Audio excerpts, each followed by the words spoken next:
Dès les premières heures de la matinée, des milliers de fidèles musulmans ont afflué vers la grande mosquée de la Riviera Golfe. Ce 10e jour du mois de Zulhijja marque l'Aïd el-Kébir, fête du sacrifice, moment de ferveur religieuse et de rassemblement. Face à cette foule recueillie, l'imam principal a livré un sermon fort, message central, cultiver la paix, surtout en cette période sensible pour la Côte d'Ivoire.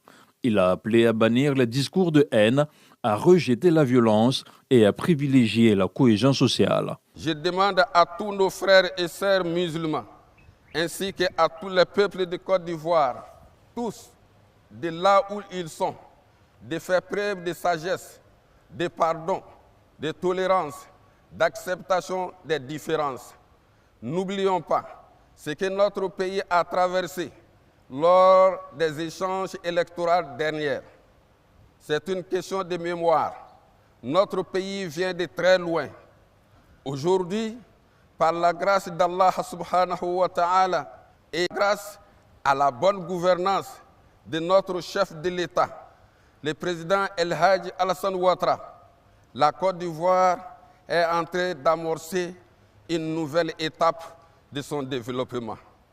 Les enjeux électoraux sont importants, on le sait, mais cela ne doit pas justifier les passions, les violences à travers les propos de haine, des fausses informations sur les réseaux sociaux et toute forme de comportement qui tente à fragiliser la cohésion, l'union et l'amour entre les frères et sœurs de notre beau pays. Présent à cette prière aux côtés de plusieurs membres du gouvernement, le chef de l'État, Alassane Ouattara, a salué la mobilisation des fidèles.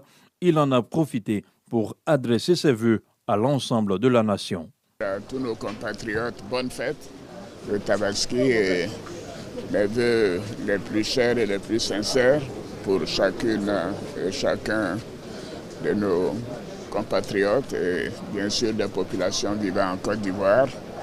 Et ajouter que l'imam a mis l'accent sur la paix. Et je crois que c'était très opportun.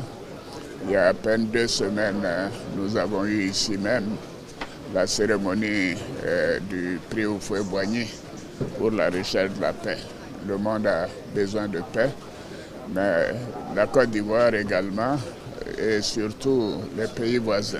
Nous souhaitons que cette paix soit en chacun de nous, en chacune des familles, dans notre entourage, et que la paix continue